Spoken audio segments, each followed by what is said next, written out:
Hello दोस्तों, मैं राहुल सिंह आप सभी का यूट्यूब चैनल पर स्वागत करता हूं। तो दोस्तों, अभी तक अपनी जो क्लास चल रही थी वो प्रजामंडल के अंदर चल रहे थे और प्रजामंडल के अंतर्गत अपनों ने मेवाड़ प्रजामंडल, मारवाड़ प्रजामंडल और आपका भरतपुर प्रजामंडल, धौलपुर प्रजामंडल आदि, अलवर प्रजामंडल ये पढ़ चुके थे और मेवाड़ प्रजामंडल अपना समाप्त हो चुका था। तो दोस्तों, आज अपन जो पढ़ने वाले हैं वो उससे आगे बढ़ेंगे। तो आज जो अपना हेडिंग चलेगा वो चलेगा करौली प्रजामंडल और आगे के जो प्रजामंडल हैं वो सारे समाप्त करेंगे। और मैंने प्रजामंडल बताए थे कि प्रजामंडल की स्थापना क्यों की गई। तो प्रजामंडल की जो स्थापना की गई थी किस लिए की गई? प्रजामंडल की स्थापना इसलिए की गई क्योंकि सरकार के अंदर भागीदारी, यानी शासकों की जो सरकार थी उन सरकार के अंदर स्थानीय जो लोग थे उनकी भागीदारी रहे, यानी उत्तरदायी शासन की व्यवस्था के लिए उनकी स्थापना की गई। तो आज का नया हेडिंग डाल दीजिए, करौली प्रजामंडल।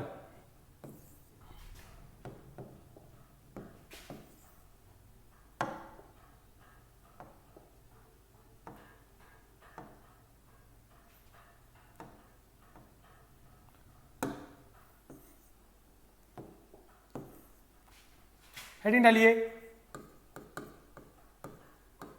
करौली प्रजामंडल। बताया तो दोस्तों आपको करौली प्रजामंडल की स्थापना कब हुई थी? 1938 में। वही ट्रिक अलबर शाह में दोकर। तो 1938 ईस्वी में। कब? आपको पहले से बता चुका हूं दोस्तों। इसके एक संस्थापकों के बारे में ध्यान याद रखना है और वहां के कुछ मुख्य सदस्य जो थे उनके बारे में, और इनके प्रजामंडल होने से पूर्व क्या क्या यहां पर घटनाएं हुई, कौन कौन सी संस्थाओं ने काम किया, तो उनके बारे में अपन प्रजामंडलों के अंतर्गत पढ़ेंगे। तो यहां पर संस्थापक क्या याद रखना है आपको? यहां के संस्थापक कौन थे?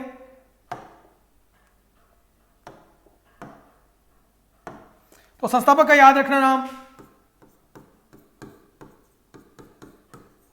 त्रिलोक चंद माथुर। त्रिलोक चंद माथुर ये थे। दूसरा आपका चिरंजी लाल शर्मा। चिरंजी लाल शर्मा। एक और थे आपके कुंवर मदन सिंह। कुंवर मदन सिंह ये यहां पर आपके थे। अगर आपसे कहीं पूछा तो नहीं जाता है, लेकिन अगर पूछ लिया जाता है करौली के अंतर्गत किसान आंदोलन का नेतृत्व करने वाला व्यक्ति कौन था, तो ये आपके कुंवर मदन सिंह जी थे। तो याद रखना, कुंवर मदन सिंह जी क्या थे? 1927 में किसान आंदोलन का नेतृत्व, किसान आंदोलन का नेतृत्व किसके द्वारा किया गया था? यहां पर 1927 में कुंवर मदन सिंह जी के द्वारा यहां पर नेतृत्व किया जाता है। अब बात आती है कि यहां पर करौली के अंदर जन जागृति यानी जन चेतना पैदा करने का जो कार्य किया वो किसके द्वारा किया गया? तो याद रखना, यहां पर वो जो जन चेतना जो जागृत करने का कार्य किया गया वो यहां पर करौली राज्य सेवा संघ के द्वारा, यानी यहां पर याद रख लेना करौली के अंदर राज्य सेवा संघ था उसके द्वारा। तो किसके द्वारा? कौन सी? जन जागृति, जन चेतना है, लिख लो, जन चेतना। जन चेतना किसके द्वारा की गई जागृत? तो ये यहां पर जन चेतना किसके द्वारा? आपके किसके द्वारा? तो करौली राज्य सेवा संघ के द्वारा, जिसके अगर पूछ लिया जाता है कि अध्यक्ष कौन थे, तो इसके अध्यक्ष का नाम याद रखना आपको। कौन थे? करौली सेवा संघ के अध्यक्ष आपके यही त्रिलोक चंद माथुर।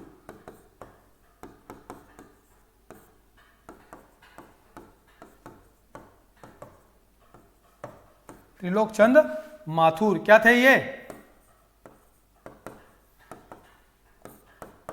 अध्यक्ष त्रिलोक चंद माथुर के द्वारा यहां पर करौली के अंदर यानी जन चेतना जागृत की गई करौली राज्य सेवा संघ के द्वारा, जिसके अध्यक्ष कौन थे? त्रिलोक चंद माथुर। इसके अलावा इसका एक चीज और याद रख लेना आप लोग, यहां पर इसका करौली प्रजामंडल का प्रथम अधिवेशन तो क्या था? प्रथम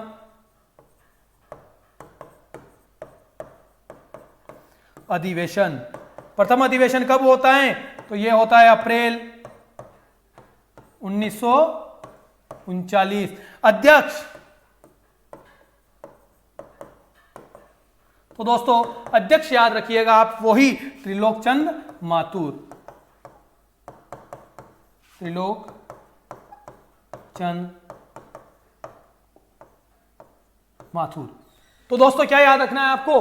करौली प्रजामंडल 1938 ईस्वी में संस्थापक त्रिलोक चंद माथुर, चिरंजी लाल शर्मा, कुंवर मदन सिंह जी। इन्हीं कुंवर मदन सिंह जी के द्वारा 1927 में किसान आंदोलन का क्या किया गया? यहाँ पर नेतृत्व किया गया और यहाँ पर जन चेतना जागृत करने का कार्य जो किया गया वो करौली राज्य सेवा संघ के द्वारा किया गया। और इसके अलावा जिसके अध्यक्ष करौली राज्य सेवा संघ के अध्यक्ष किसको बनाए गए? तो यहाँ पर त्रिलोक चंद माथुर को बनाया गया। और इसके साथ में इस करौली प्रजामंडल का जो प्रथम अधिवेशन होता है वो कब होता है? अप्रैल 1939 में। और यहाँ के अध्यक्ष कौन बनते हैं? त्रिलोक चंद माथुर। यानी यहाँ पर करौली प्रजामंडल से यही याद रखना, सबसे इंपॉर्टेंट व्यक्ति जो होता है वो त्रिलोक चंद माथुर होता है। इसके अलावा चिरंजी लाल शर्मा और कुंवर मदन सिंह जी को भी याद कर लीजिएगा। तो दोस्तों ये हो गया अपना करौली प्रजामंडल। तो आगे आ जाइए दोस्तों, आगे देखते हैं नेक्स्ट प्रजामंडल आपका कौन सा आएगा। तो नेक्स्ट प्रजामंडल है आपका किशनगढ़ प्रजामंडल। कौन सा? किशनगढ़ प्रजामंडल।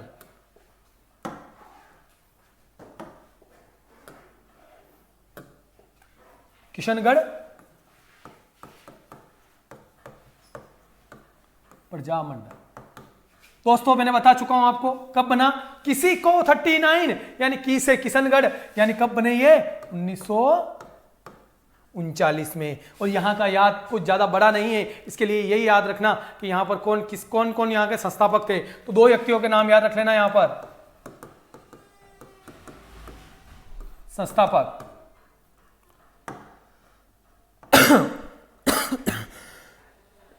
एक का नाम था आपका कांतिलाल चौथानी और दूसरा था आपका जमान शाह। जमान शाह, ये दो व्यक्ति थे जिनके द्वारा किशनगढ़ प्रजामंडल की क्या की गई? स्थापना की गई। तो दोस्तों आगे आ जाइए, अगली क्लास देख लेते। याद रखना किशनगढ़ प्रजामंडल 1939, संस्थापक कांतिलाल चौथानी और जमान शाह। अगला प्रजामंडल आपका यहीं पर देख लीजिए, कोटा प्रजामंडल।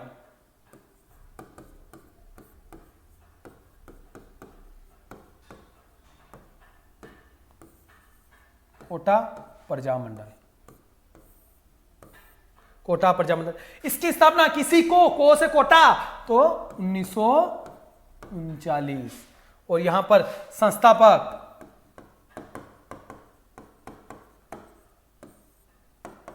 कौन थे? इसके संस्थापक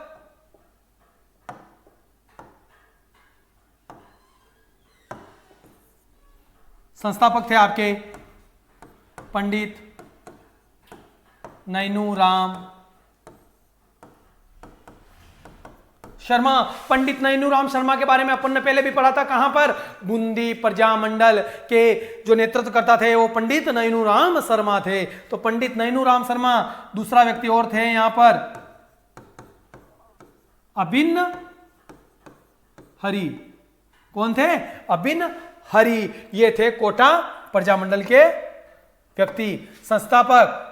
तो ये था आपका कोटा प्रजामंडल का जानकारी थोड़ी सी। इसके बाद में और आगे देखते हैं, आगे आ जाइए दोस्तों। इस कोटा प्रजामंडल का प्रथम अधिवेशन, प्रथम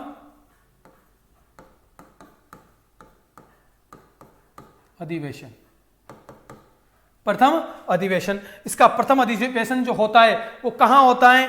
तो ये होता है आपका मांगरोल बारा। क्या याद रखना है आपको? प्रथम अधिवेशन मांगरोल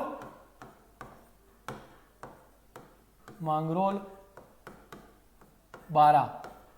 मांगरोल 12 के अंतर्गत होता है। और इसके अध्यक्ष, प्रथम अधिवेशन के अध्यक्ष कौन बनाए जाते हैं?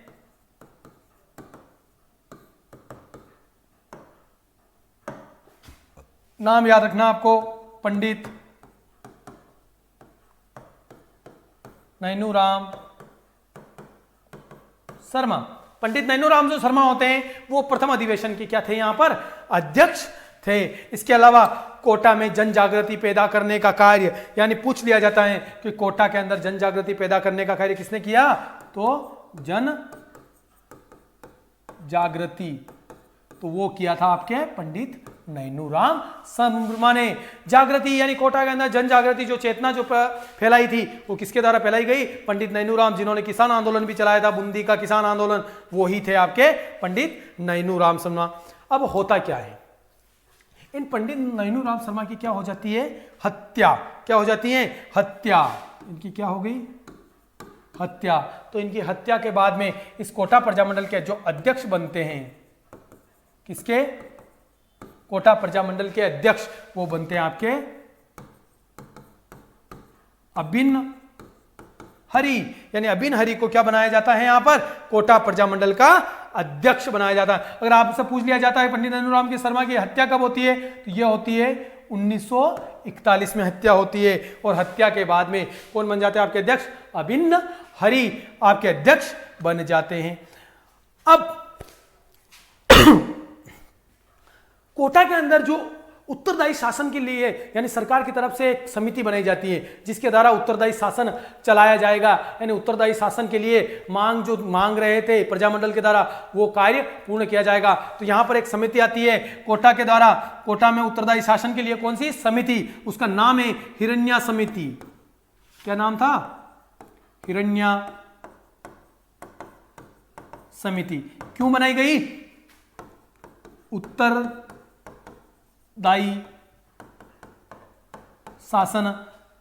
शासन के लिए। उत्तरदायी शासन के लिए क्या बनाई गई? हिरण्या समिति बनाई।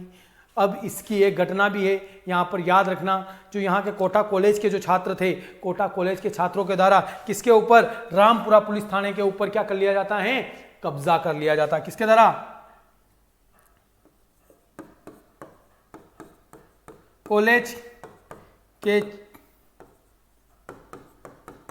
छात्रों द्वारा रामपुरा थाने पर कब्जा कर लिया।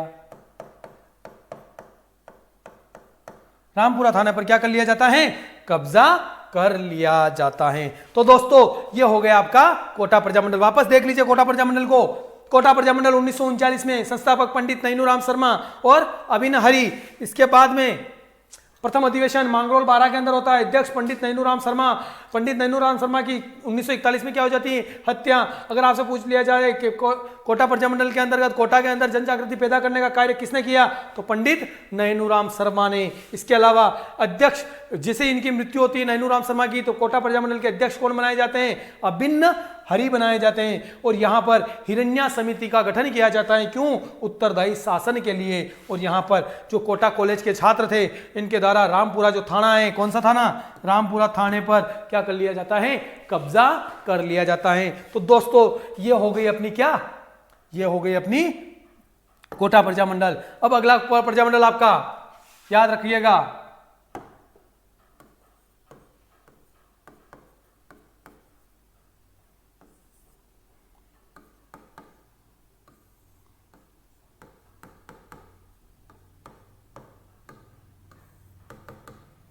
कुशलगढ़ प्रजामंडल। तो दोस्तों मैंने आपको पहले जो कोटा पढ़ाया था, तो कोटा के वहां पर 1939 में 3 प्रजामंडल की बताई थी। एक तो किसी को किशनगढ़, सी से सिरोही और को से कोटा। सिरोही में पहले पढ़ा चुका था। 1939 में क्या हुआ था? उसका पुनर्गठन हुआ था। उसके बाद में मैंने एक ट्रेन चलाई थी, कहां से कहां तक? रतलाम से अहमदाबाद। इसके बीच में कितने स्टेशन आए? 3। कौन कौन से? कुशलगढ़, बांसवाड़ा और डूंगरपुर। कुशलगढ़ कब आया था? 1942। 1942 के अंदर इस प्रजामंडल की, कुशलगढ़ प्रजामंडल की स्थापना हुई। और यहां के संस्थापक का नाम याद रखना, संस्थापक कौन थे यहां के, तो यहां के संस्थापक का नाम याद रखना आप दोस्तों, भंवरलाल निगम।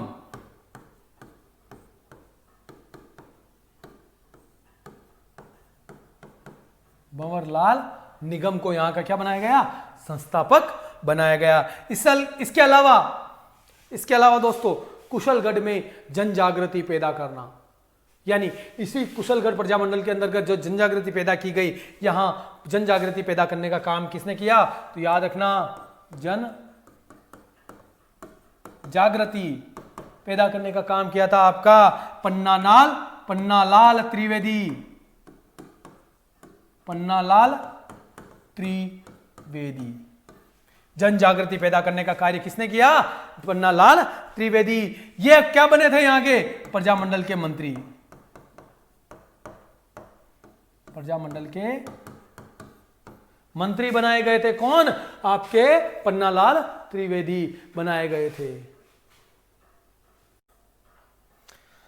तो दोस्तों ये था अपना कुशलगढ़ प्रजामंडल। अब आगे देखते हैं अपन अगला प्रजामंडल आपका कुशलगढ़ के बाद में कौन सा आया था दोस्तों, बांसवाड़ा प्रजामंडल। और हेडिंग डाल दीजिए बांसवाड़ा प्रजामंडल।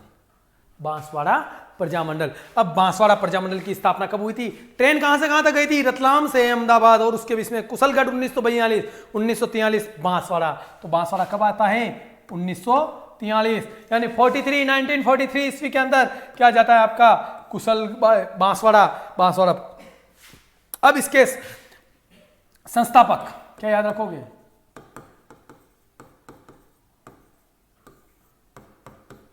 संस्थापक। तो यहां पर संस्थापकों के नाम याद रखना आपको,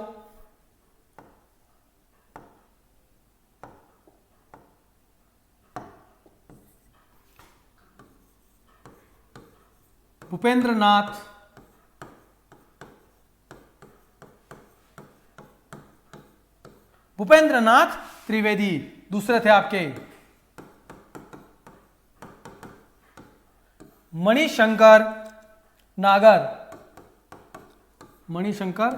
नागर। अगले थे आपके दुलजी भाई भावसार। ये यहां के क्या थे, संस्थापक थे, इनके द्वारा इसकी स्थापना की गई। अब आपके अगर पूछ लिया जाए कि भूपेंद्रनाथ त्रिवेदी जो थे, इनके द्वारा बॉम्बे से एक पत्रिका प्रकाशित की जाती थी, उसका नाम था कौन सी पत्रिका, संग्राम। किनके द्वारा, भूपेंद्रनाथ त्रिवेदी के द्वारा बॉम्बे से, कहां से, संग्राम कहां से प्रकाशित होता था, बॉम्बे से।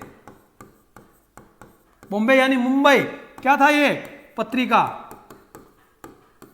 बॉम्बे से क्या होता था, ये संग्राम नामक पत्रिका प्रकाशित होती थी, जो किसके द्वारा, भूपेंद्रनाथ त्रिवेदी के द्वारा प्रकाशित की जाती थी। इसके अलावा यहां पर जो अगर आपसे पूछ लिया जाए कि यहां पर एक संस्था थी, देखो मैं आपको ये संस्था है और ये यहां पर प्रजामंडल के अंतर्गत इसलिए पढ़ा रहा हूं कि एग्जाम के अंदर जो प्रश्न बनेगा वो आपको संस्थाओं से बहुत ज्यादा बार बनेगा। अब इन संस्थाओं के बारे में, यानी कौन सी संस्था किससे संबंधित थी, कौन से प्रजामंडल से संबंधित थी, जिसके कारण वहां पर जन चेतना जागी और वहां पर क्या हुआ, प्रजामंडल आंदोलन हुए, किसान आंदोलन हुए। तो यहां पर एक संस्था आती है आपकी, नाम याद रखना, शांत सेवा कुटीर।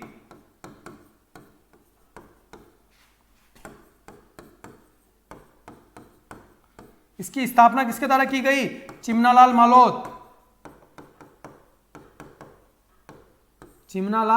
मालोत के द्वारा की गई। और इसके द्वारा, इस शांत सेवा कुटीर के द्वारा एक पत्रिका प्रकाशित की जाती थी, सर्वोदय पत्रिका। कौन सी, सर्वोदय पत्रिका प्रकाशित की जाती थी शांत सेवा कुटीर के द्वारा। और यहां पर इसके अलावा एक चीज और याद रखना, इन दुलजी भाई भावसार की बहन थी, कौन, विजया बहन भावसार। विजया बहन भावसार, इन विजया बहिन भावसार के द्वारा किसकी स्थापना की गई? महिला मंडल की। महिला मंडल की विजया बहिन भावसार के द्वारा क्या की गई? स्थापना की गई। वापस देख लीजिए, बांसवाड़ा प्रजामंडल 1943, संस्थापक भूपेंद्र नाथ त्रिवेदी, मनीष शंकर नागर, दुलजी भाई भावसार। इन भूपेंद्र नाथ त्रिवेदी के द्वारा बॉम्बे से संग्राम नामक पत्रिका प्रकाशित की जाती थी। इसके अलावा यहां पर एक शांत सेवा कुटीर की स्थापना की गई। इसका अगर स्थापना भी पूछ ले कब हुई इसकी, तो 1930 ईस्वी में शांत सेवा कुटीर की स्थापना हुई, जो किसके द्वारा की गई? चिमनालाल मालोत के द्वारा, जिसके द्वारा एक पत्रिका प्रकाशित की जाती थी। कौन सी? सर्वोदय पत्रिका। इस सर्वोदय पत्रिका इससे प्रकाशन की जाती थी। इसके अलावा यहाँ पर दुलजी भाई भावसार की बहन विजया बहिन भावसार भी यहाँ पर के द्वारा यहाँ पर महिला मंडल की स्थापना की जाती है। तो दोस्तों ये था आपका बांसवाड़ा प्रजामंडल। तो दोस्तों आगे देखते हैं आपका कौन सा? डूंगरपुर प्रजामंडल। वही ट्रेन कहां पहुंच गई? डूंगरपुर पहुंच गई। और कब पहुंची? 1944 के अंदर। तो अगला हेडिंग डाल दीजिए आप।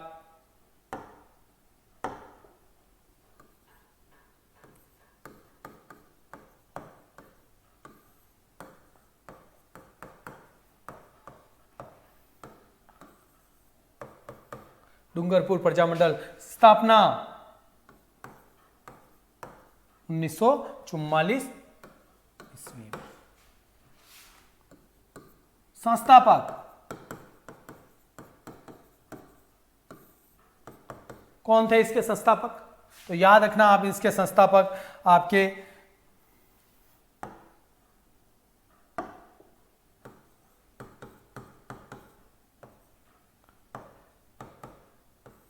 भोगीलाल पांड्या। भोगीलाल पांड्या जो क्या थे इसके प्रजामंडल के अध्यक्ष। दूसरे कौन थे आपके? हरिदेव जोशी। हरिदेव जो राजस्थान के क्या बने? मुख्यमंत्री बने, वही हरिदेव जोशी। अगले थे आपके कौन? गौरी शंकर उपाध्याय।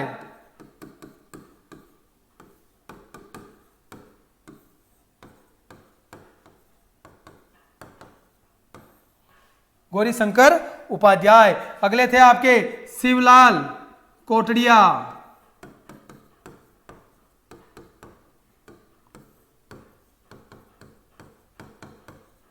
लेकिन दोस्तों अगर आपसे पूछ लिया जाए कि यहां पर यानी डूंगरपुर प्रजामंडल के अंतर्गत जन जागृति पैदा करने का कार्य किसने किया, तो यहां पर याद रखना जन जागृति।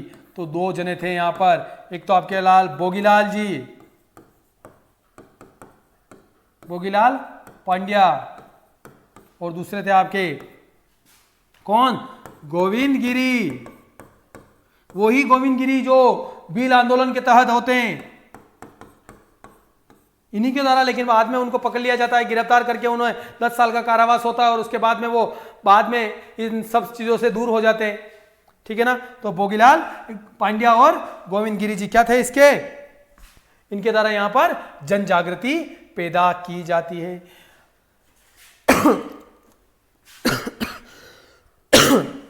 इस भोगीलाल पांड्या के द्वारा यहां पर एक संस्था की स्थापना की जाती है, उसका नाम याद रखना आदिवासी छात्रावास। किसकी?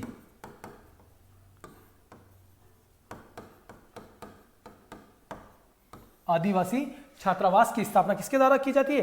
भोगीलाल पांड्या के द्वारा आदिवासी छात्रावास की स्थापना की जाती है। और यह कब की जाती है अगर पूछ लिया जाता है?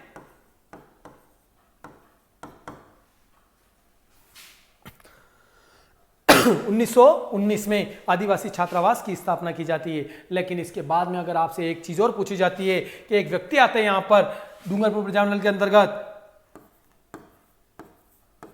ठक्कर बापा। ठक्कर बापा, इन ठक्कर बापा के द्वारा, ठक्कर बापा के कहने पर यानी ठक्कर बापा की प्रेरणा से, किसकी? ठक्कर बापा की प्रेरणा से 1935 में, कब? 1935 में इस पांड्या के द्वारा, 1935 में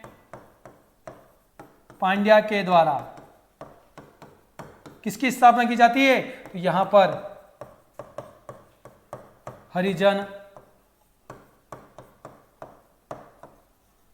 हरिजन सेवा संघ की क्या की जाती है? स्थापना की जाती है। तो ये था अपना डूंगरपुर प्रजामंडल से संबंधित थोड़ी सी जानकारी। इसके अलावा आगे चलते हैं।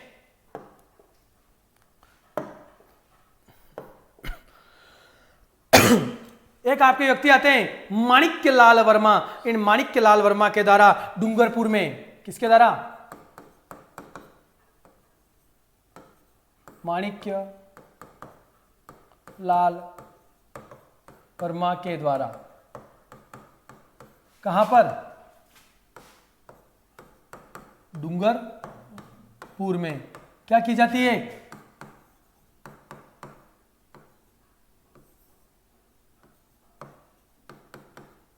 खांडलई आश्रम। खांडलई आश्रम की क्या की जाती है? स्थापना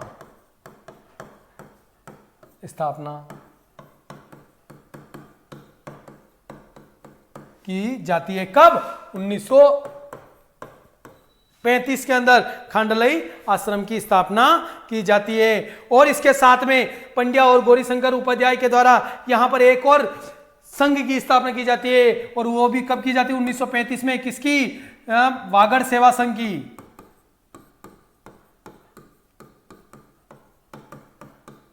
अध्यक्ष कौन थे? पांड्या। और उपाध्यक्ष भी पूछ ले आपसे, ये क्या थे? अध्यक्ष, उपाध्यक्ष। तो यहां पर नाम याद रखना, गौरीशंकर उपाध्याय।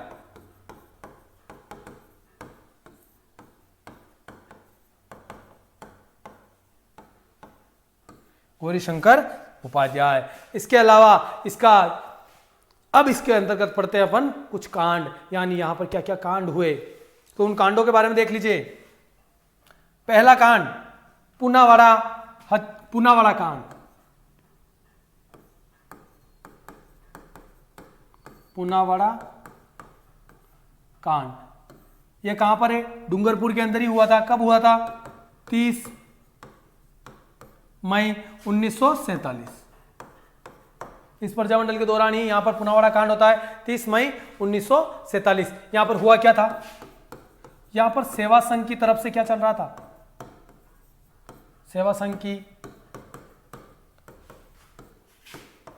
से विद्यालय चल रहा था। विद्यालय चलाया जा रहा था पुनावाड़ा। इस पुलिस यहां पर क्या होता है? एक अध्यापक होते हैं। सेवा संघ में जो विद्यालय था, इसका सेवा संघ की तरफ से जो विद्यालय चलाया जा रहा था, उसके शिक्षक थे यानी मार साहब थे। कौन? शिवराम।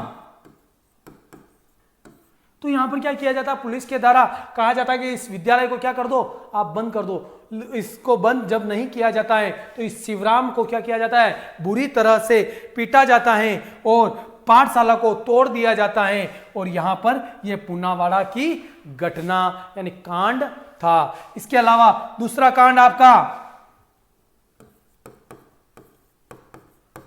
रास्तापाल कांड। यह कब होता है? 19 जून 1947। यहां पर भी क्या था? सेवा संघ की तरफ से विद्यालय कौन चला रहे थे आपके यहां पर? यहां पर नाना भाई खांड विद्यालय कौन चला रहे थे?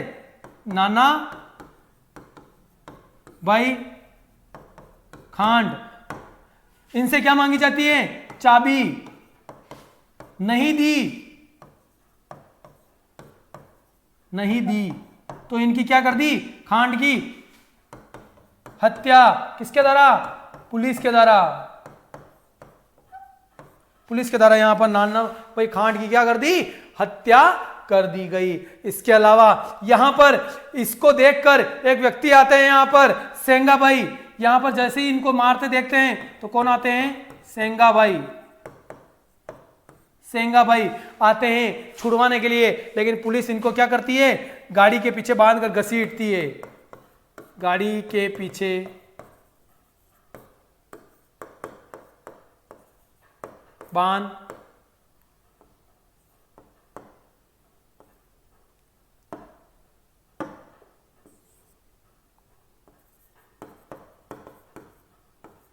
घसीटती है, सेंगाबाई को घसीटती है। तो यहां पर एक लड़की होती है, कौन? कालीबाई। कितनी वर्ष की? 13 वर्षीय बच्ची।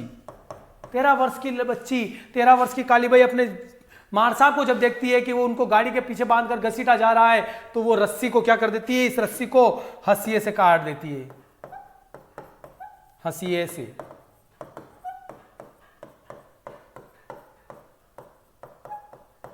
वही हंसिया जिसको अपने स्थानीय भाषा में दांतली बोलते हैं, उस हंसिए से रस्सी को काट देती है और अपने मार साहब को क्या कर लेती है? वहां से छुड़ा तो लेती है, लेकिन पुलिस के द्वारा वहां पर फायरिंग कर दी जाती है और इस कालीबाई को छलनी कर दिया जाता है, जिसकी वजह से ये कालीबाई क्या हो जाती है? यहाँ पर शहीद हो जाती है। तो दोस्तों ये था आपका डूंगरपुर प्रजामंडल। अब देख लीजिए, वापस देख लेते हैं एक बार डूंगरपुर प्रजामंडल को।